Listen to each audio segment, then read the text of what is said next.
दिल्ली में भारतीय जनता पार्टी ने 27 साल बाद वापसी की और एक महिला चेहरे को सीएम बना दिया है। आज दोपहर 12:30 बजे दिल्ली में शपथ ग्रहण समारोह भी हो जाएगा। इससे पहले तमाम कयास लगाए जा रहे थे, लेकिन भाजपा ने शालीमार बाग से पहली बार विधायक चुनी गई रेखा गुप्ता को दिल्ली की नई मुख्यमंत्री के रूप में चुना। खास बात यह है कि दिल्ली बीजेपी की सरकार के दौरान पार्टी ने राज्य को दूसरी महिला मुख्यमंत्री दी है, पहली सुषमा स्वराज और दूसरी रेखा गुप्ता।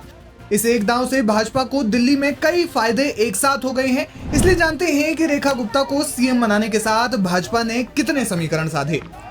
भारतीय जनता पार्टी ने रेखा गुप्ता को सीएम बनाने के साथ ही दिल्ली के महिला वोट बैंक को भी भविष्य के चुनावों के लिए साध लिया है। और न सिर्फ दिल्ली बल्कि इससे पूरे देश में जहां भी भाजपा की सरकार है वहां महिला वोटर्स पर इसका प्रभाव पड़ सकता है।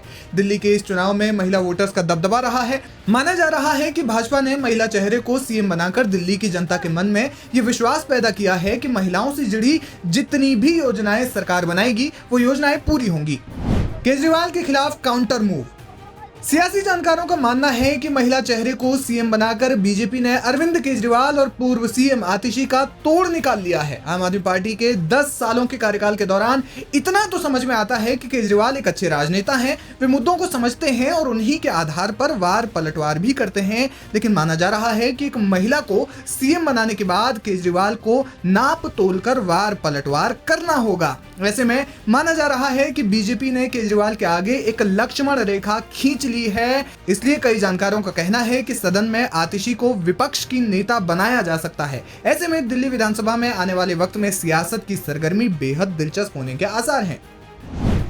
बीजेपी ने हरियाणा को भी साधा। इससे पहले तक माना जा रहा था कि दिल्ली में किसी सिख नेता को सीएम पद दिया जा सकता है, लेकिन बीजेपी ने ऐसा ना करके मूल रूप से हरियाणा में जन्मी रेखा गुप्ता को सीएम बनाया, जिससे उन्होंने हरियाणा के वोटर्स का भी ध्यान अपनी ओर आकर्षित किया। साथ ही केजरीवाल की काट भी ढूंढ ली है, जो खुद भी हरियाणा से आते हैं। साफ छवि की नेता को बनाया सीएम। बीजेपी ने रेखा गुप्ता को सीएम बनाने के साथ ये सारे समीकरण तो साध ही लिए हैं, लेकिन साथ ही पार्टी ने उन्हें राज्य की कमान सौंपी है जो राजनीति में कभी भी विवादों में नहीं रही। अपने भाषणों से वे चर्चा में रही हैं। खास बात यह है कि वे पहली बार विधायक चुनी गई हैं और पहली बार चुने जाने के साथ ही सीएम बन गई है। इसलिए एक तो नए युवाओं के लिए वे एक प्रेरणा स्रोत बन सकती हैं और दूसरा भाजपा की छवि को इससे बेहद फायदा मिलेगा, क्योंकि रेखा गुप्ता की छवि भी बेहद साफ है और वे कभी विवादों में नहीं रही है। वैश्य समुदाय को साधने की कोशिश।